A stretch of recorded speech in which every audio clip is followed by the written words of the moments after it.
haba 'yan mata me kike yi haka? Ta ce to in kana taɓa ni wani shokin nake ji. Na ce shokin ko dai daɗi Ja'ira. Sai ta kyalkyale da dariya ta ce bari taɓa min nan na ce a'a bari taɓa miki nan kuma kina jin daɗi Ja'ira sannan ki ce a daina taɓa miki, ba zan bari ba. Na kamo ta nan na kamo ta can na matsa abubuwan nan masu kama da balan-balan. Ta ce ɓui. Ta ce bari mana kar su fashe. Na ce Ja'ira wa ya gaya miki suna fashewa, taushi ne da su.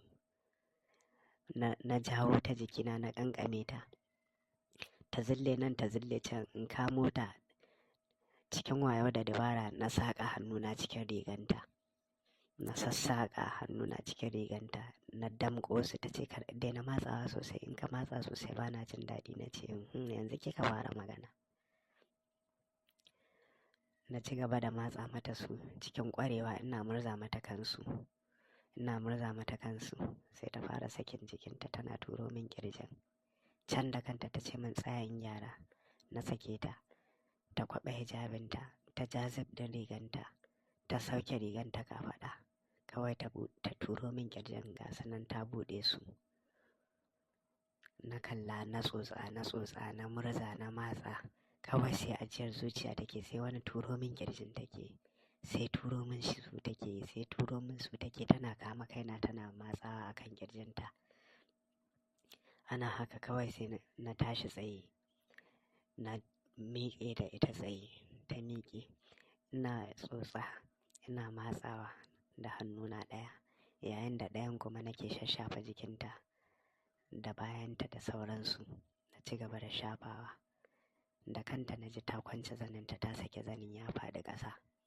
Daga ita sai ɗan tofi. Na yi amfani da wannan na fara wasa da tudun wannan tarin naman da ke tsakankanin ƙafafunta. Na fara wasa da wurin, ina ta wasa da shi. Daga ƙarshe na zura hannu cikin ɗan tofin. Nan ba na fara ƙwaƙulanta, ina ƙwaƙulanta da yatsana yayin da nake tsotson ƙirjinta, ina murza ɗayan daga cikinsu. A haka na ci gaba da yi mata. Kawai sai wani wutsul-wutsul take yi, kamar irin kifin nan a cikin ruwa. Sai wutsul-wutsul take yi, tana nishi, tana ajiyar zuciya, tana ƙanƙame ni. Daɗi ya ratsa ta, iya daɗi. Ta ji daɗi, na gamsar da ita, na ƙwaƙule ta iya ƙwaƙula. To kun san ƙwaila ba a hanzarin fara shigar su, domin in ka ce za ka shige su sai kai ɓanna.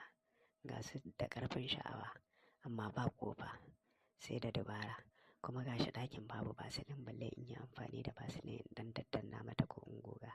Haka dai na kwaɓe ta. Ni ma na kwaɓe. Ta ware min ƙafanta. Da ta ware min ƙafanta sai wani turo min shegen take yi. Tana turo min shegen, tana jawo ni, tana ƙanƙame ni. Tana so a shige ta, ni kuma na san in na shige ta a wannan lokacin to ba ƙaramin ɓanna zan yi ba. Haka dai na fitar da zarmaluluna, ina goga mata a bakin wurin, ina mata filasta, ina goggoga mata a bakin wurin. Ina goggoga mata. Ta ce ka sa mana, ka tura ciki. Na ce a ba a hankali yarinya. In biye miki in je in yi ɓarna na faɗa a cikin zuciyata. Haka na yi ta wasa da ɗan yatsan nan da ke cikin wurin, shi ma na fara mata wasa da shi. Ina karkaɗa mata shi. Sai wani turo min take yi. Ina ɗan yi baya ta ƙara turo min shi, tana biyo ni. Na yi baya ta biyo ni. Haka dai muka ci gaba da yi. Can ina ƙwaƙulanta, ina murza ƙirjinta. Kawai sai naga ta yi wani abu kamar irin masu farfaɗiyan nan.